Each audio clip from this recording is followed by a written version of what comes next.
what's new on the Burlington waterfront. Hey, now it's happening at the waterfront on Lake Champlain. Whatever the weather, there's so much to do on the new waterfront, the Burlington waterfront.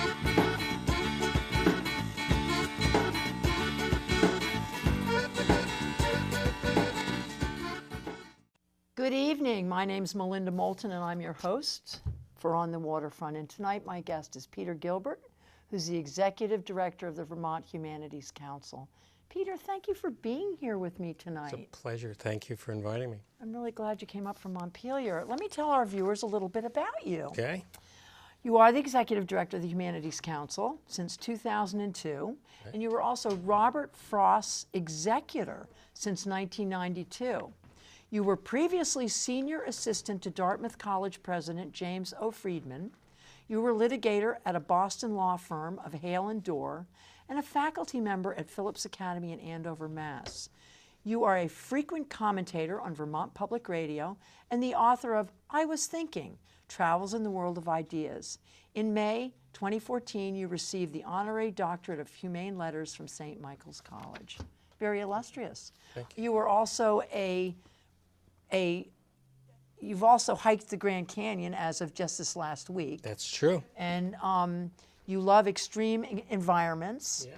And you mushed with sled dogs 1,100 miles across Alaska. That's what old rock climbers and mountaineers do when they go to the horizontal, but there's still interesting adventures. I'll bet you there's a lot of people out there from Vermont who don't know that about you. Well, that's I'll bet part they of do. that's part of my background. So how long have you been in Vermont? My family's been here forever, so I've been here forever. There's my family's from Bennington County. There are 7 generations of Gilberts in the cemetery in Dorset, Vermont, where my extended family, my dad's extended family, has been for a very long time. So you're a true Vermonter. Well, I wasn't born here, but that's not my fault, but as I say. But this is where my heart has been, and this is why I'm here. Is a state I care about. I care about its culture. The state of Vermont has always been very important and a treasure for me. Fabulous. So I want to talk to you a little bit about what brought you to your work in the nonprofit sector. You were a litigator, Right. At the law firm of Hale and Dorr Right. in your 20s. Right. And then in your late 20s, you gave up law. That's right. And you joined the faculty at Phillips Andover. Academy. Right, Phillips Academy. That's right. So talk to me and talk to our viewers a little bit about what inspired you to give up law and move into the nonprofits education. Yep. What did you teach? I taught English. English? I taught English. I also taught, after coming back as a lawyer, I co-taught a course, a senior elective on American constitutional law, which was just fabulous fun, terrific pleasure to do. Don't you think students today should learn about constitutional law? I Wouldn't do. that be great? Well, it's a way to teach civics and the history. Well, they don't do civics anymore. They don't. They But, don't. you know, it's a way of talking about what's important in our nation and the balance of rights and obligations. And it's complex, it's fascinating, and it's history as applied. So what inspired you to go from as a litigator in law to the nonprofit world as an educator? Well, I was in college. I was an English major. After college, I taught immediately out of college for 2 years at Andover, and then, as I had planned to do, I went to law school. I practiced law for a couple of years, and I said, you know, I really miss teaching. I miss English. I miss literature. I miss the nonprofit world. These are things that I care deeply about. I discovered that I'm more mission-driven than litigators really have to enjoy the battle, the challenge of winning on being an advocate for your client. And I really missed the opportunity to explore the world of ideas, to help students learn and get turned on to the joy and the power of literature, how exciting that can be, and history. So I went from being a lawyer. I went and got a graduate degree, a master's in English in Virginia, University of Virginia, a fabulous department, and then I went back to Andover and taught there for a number of years. And it's hard work, but richly rewarding. You're dealing with important stuff with kids who you get to With great minds, you get to shape great minds. Yes, Yeah, absolutely.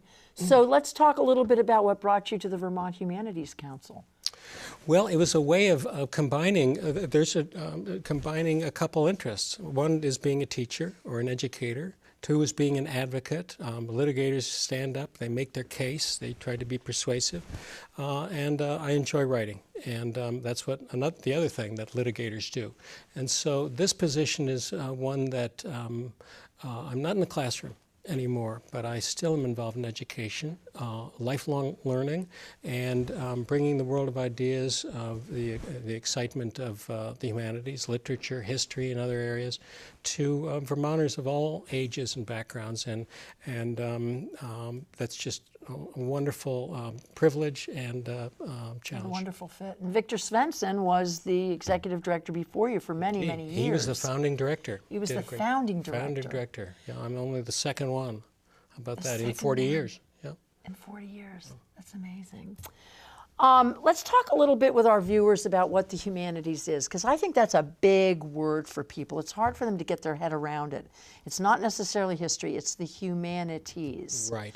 So let's share with our viewers a little bit of what that word means. And then I want to talk a little bit about the Vermont Humanities Council and about the work that you do. Good. Well, the humanities are those subjects that help us understand what it means to be human. It helps us understand who we are in the world and with ourselves.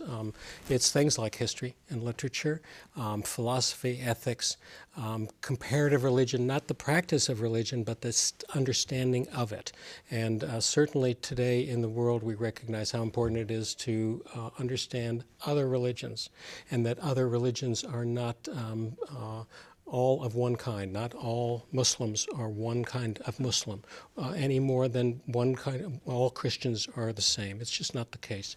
So that's what the humanities do, is help us make sense of the world and our lives, to try to make meaning and to understand this experience we're having. Let's talk a little bit about your, we'll get back to your mission in a minute, but let's talk a little bit about your programs, because I know that the Humanities Council sponsored a literacy program for quite a while, and maybe you still are. Could you talk a little bit about that? Because I was always just so impressed with that program. We do two kinds of programs generally, or at least for two different audiences. One is humanities-based literacy programs that you're referring to, and one's are programs for the general public.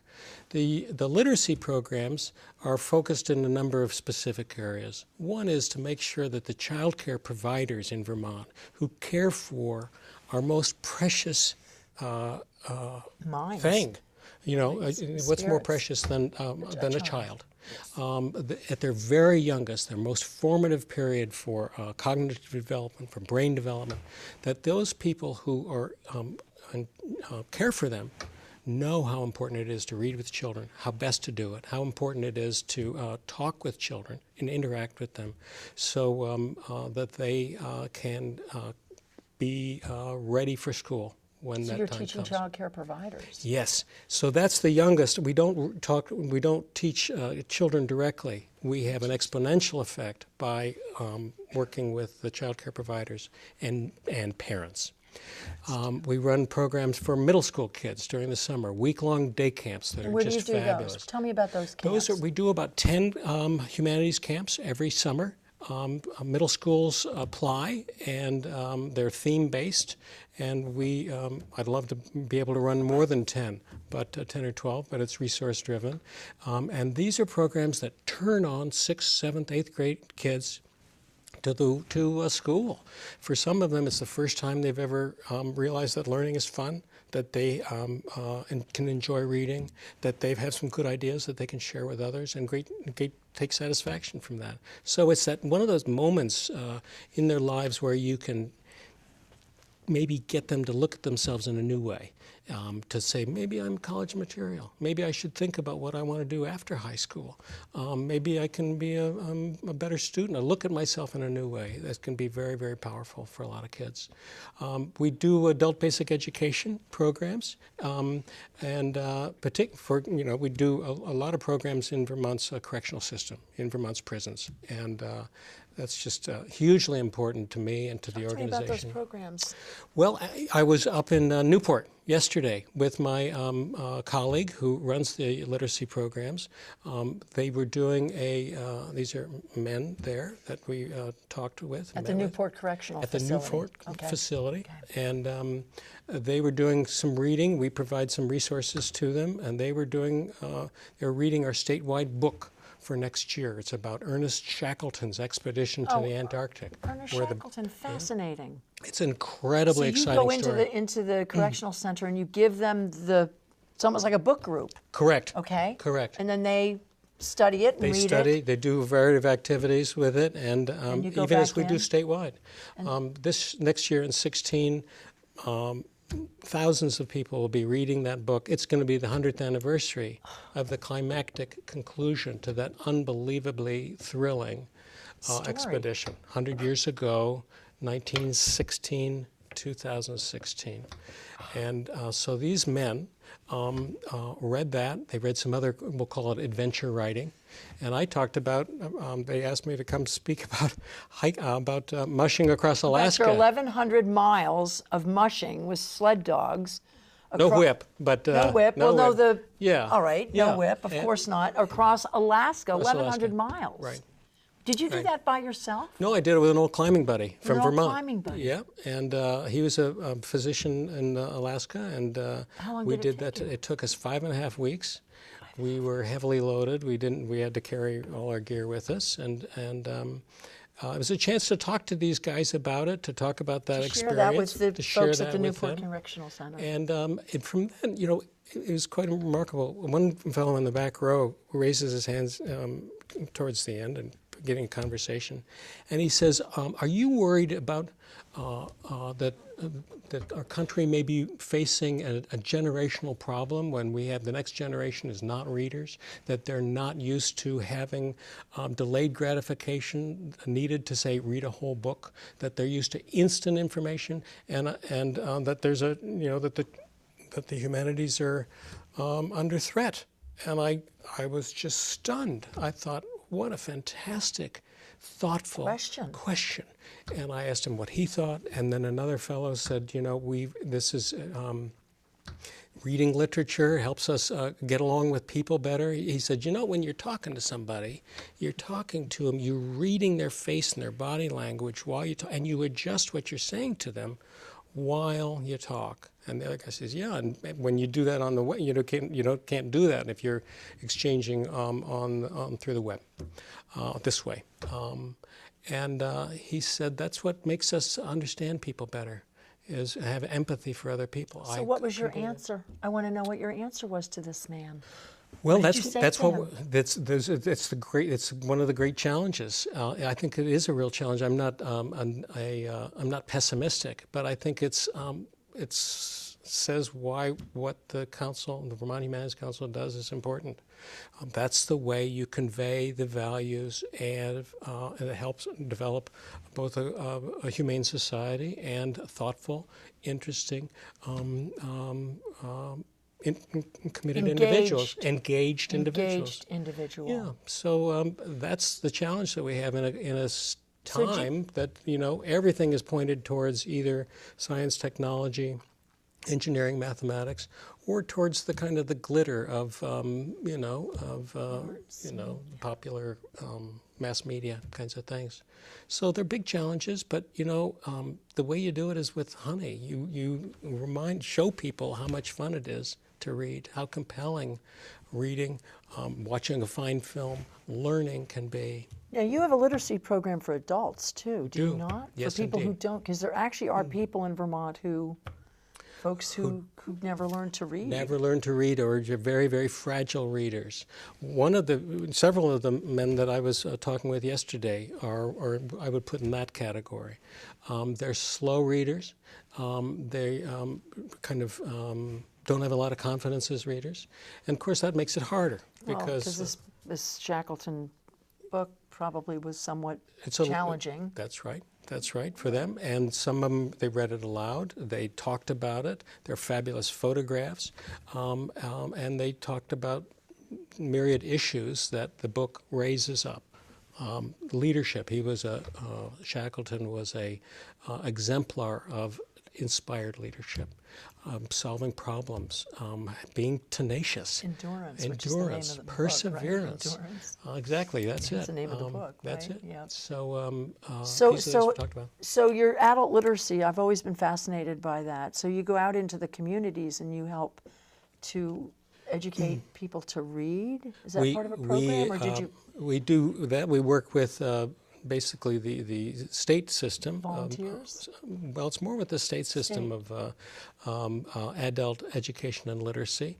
And we encourage them, help people who work in that system know how best to lead what you and I'd call a book group, discussion, that can turn people on to reading. So to my viewers out there, I just want to say that we're speaking with Peter Gilbert, who's the Executive Director of the Vermont Humanities Council. And your website is vermonthumanities.org. And this is a nonprofit organization. It is. And you are run primarily with private dollars, grants, some state money? It's some state money, some state money from the National Endowment for the Humanities in Washington. It's kind of the corollary to the National Endowment for the Arts. They do performing arts and the visual arts, and we do things like history and literature and heritage and those kinds of things. But your budget does depend on private donations. It sure so I does. want to encourage any of our viewers who are watching who would like to support this organization to go to their website, vermonthumanities.org, and I'm sure there's a donate button on your homepage. We rely and nothing heavily is on too it. small, but they do rely on private dollars to help support your work. Yes, indeed. So let's talk a little bit about the programs that you have planned for 2016 and what you've got coming up and where people can see your programs, and how do our viewers get involved in the work of the Vermont Humanities Council? How can they get involved? Great. The answer is you go to our website, you see all the activities that we do, the programs. We do programs in every county. We do programs in about 150 towns every year. So there's probably something near you. And there's a calendar of events that you can check out for your in a variety of ways. So who puts together the programs? Because is your staff? How many people are? We have 8.5 FTE positions. Full-time. So probably a lot of these programs are managed by volunteers, or? Well, the literacy programs and some of the programs we engage around the state so that we can have programs statewide. The people in the office figure out how to make that happen. But it's probably with a lot of volunteer help. We work in partnership with other organizations. And our programs happen in libraries, in historical societies, in schools, in museums, in hospitals, in prisons, in daycare centers, things like that. So we do a series of talks. Let's talk about that. Yeah. Because last year you had Frederick Douglass. This is fascinating. This is a new program that we've done, Melinda, for 2 years now. And next 4th of July, about 4th of July, before or after, we're going to be, for the 3rd year in a row, encouraging Vermont communities to host a participatory community reading of a speech that the great abolitionist Frederick Douglass gave in 1852 on the importance of the meaning of the 4th of July to African Americans in that time. It's a way of kind of, calling us up short and kind of complicating our understanding of what the 4th of July means, what it has meant through our history. And it's a very powerful speech. And it's more powerful by not only listening to it or reading it, but you might read a couple sentences and then somebody else steps up to the podium and says a few sentences. And we often ask a mayor or the chief of police or a favorite teacher or a retired distinguished So people. this is that's why it's called a participatory Yes. reading. And we had 14 communities do it this 4th of July week area, and I hope we have twice that number next year. People have said it's just enormously moving, both on an emotional and an intellectual level. This has been a hard year for race relations in America, to say the least. And this is a way to cause us to kind of think, using history as a way to understand more clearly, more deeply, our country, its heritage, its history, and its present-day situation. I think you've really hit on something, Peter, because when you go to the symphony or you go to the theater or you go to an opera, we're not seeing a lot of young people. I mean, we're seeing a lot of people our age, and even on some of the boards that for nonprofits. It's a generational thing, and we're all getting older, and we're going to be passing on. And how do we engage our young people to want to become part of the cultural and the rich history and the humanities? How do we engage them to? Well, it's a great question. It's the symphonies and the museums and all these other organizations are working on exactly that same challenge. To engage the youth. To gain the youth and younger people. And I think the answer is you make it attractive to them, you expose them to what the opportunities are, you reach out to them and provide opportunities for them to take part in things that on their terms. So let's talk a little bit, because I really want to get people excited about the Vermont Humanities Council. And again, our website is vermonthumanities.org. Please visit the website. Talk a little bit about some of the programs that you're going to be doing in 2016. Well, let me just in the mention. new year. Great. There are two programs that we are perhaps most well known for. One is called Vermont Reads. This is every year we pick one book and invite everybody statewide to read the same book and discuss whatever issues rise out of that book. Do you do that online? How do you get the discussion? Is it online? Well, they do it within their community. So we what's the say, book? well, this year it's Haroun and the Sea of Stories by Salman Rushdie. Oh. And Salman Rushdie spoke for us here in Burlington in January. I was there. I was there. With UVM, and tragically, it was just a week after the attacks at Charlie Hebdo. That's right. And so, these talk terrible about the bookends of a year of events, really, of terrorism. And the book has to do, it's very funny, it's a hilarious book, but it also deals with serious issues. Is this the one he wrote for his child? Yes, for his boy? He wrote his it son? when he was in hiding, and it has to do with freedom of speech, the importance of creativity. It's hilarious, but it's also some important themes. That was this year's book. In 2016, it's the story of Ernest Shackleton's It is going to be expedition. Shackleton's. It's going to be Shackleton. Is it going to be the book Endurance? Yes, it is. I've read it. Yep, you read it. Yeah. And then there's also a book for a slightly more accessible version of the book for younger kids. So for share with our viewers a little bit about the story of Shackleton. Well, Ernest for our Shackleton, viewers who might not know the story. Ernest Shackleton is it's one of the great adventure stories, great survival stories of all time. He wanted to go in one side of Antarctica and come out the other. He sailed his ship down there right as World War I was about to begin. He went down to Antarctica, didn't get there. His ship was caught in the ice, frozen solid in the ice. And in the months that followed, it was just crushed like a walnut. And here are these men standing there. How many men were there, like 18? They were 20-something, 22, 24, something like that. And, they no longer had a ship.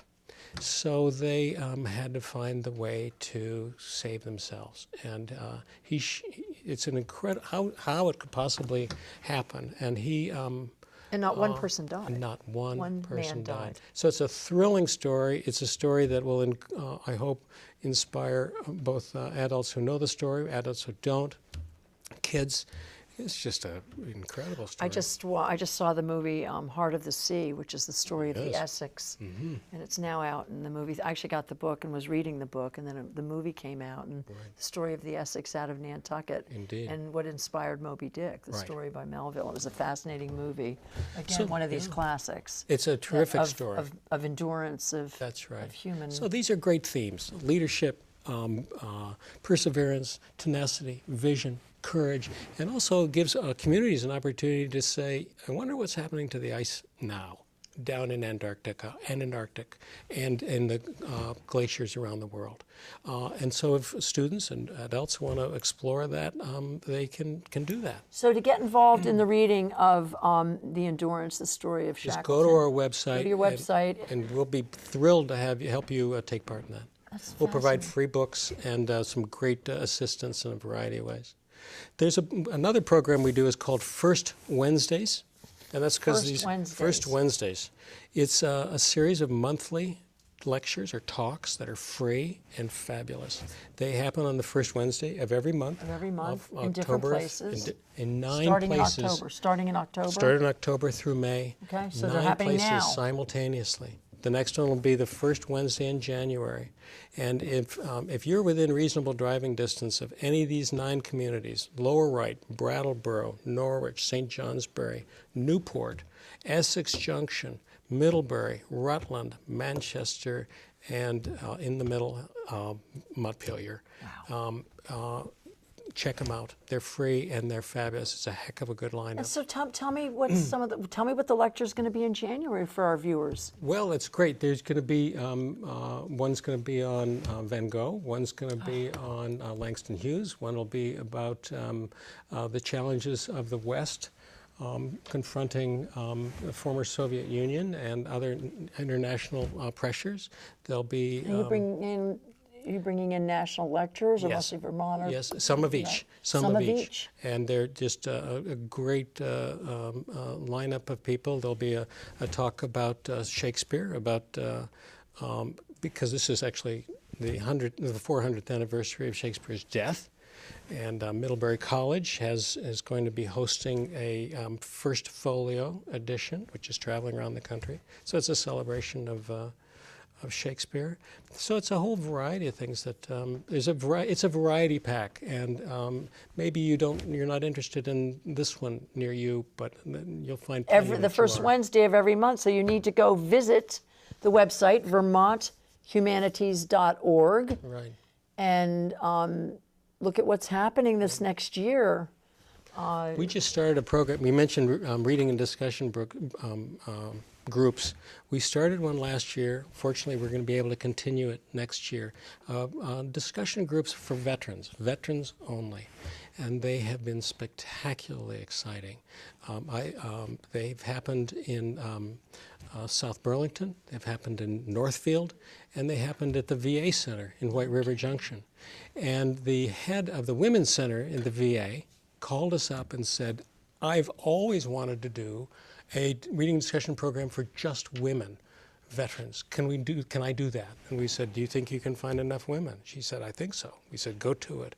She had 18 women take part in this program, hugely compelling story, experiences, 5 discussions. They'd read something and then talk about their experience as women veterans, women soldiers, women warriors, and what they've had to put up with and what their rewards are. How healing Incredibly powerful conversations that they have not had the opportunity to have before. So we're proud to be able to offer that. If people want to take part in any of those programs, if you're a veteran, I hope you'll go to our website, send us an email, and we'll tell you how to connect up with the people who are doing the program. That's fascinating. Well, Peter Gilbert, this has been such a great time speaking with you. I want to share with our viewers, because we only have like another minute left, but back in the 1980s, the Vermont Humanities Council funded our film, Legends of American Skiing, that my husband did, Rick Moulton. And we were in our late 20s, very young. And if it hadn't been for the Vermont Humanities Council, this film never would have been made. And it was just inducted as one of the top 10 ski films ever made into the Ski Hall of Fame. And without the Vermont Humanities Council, this would have never happened.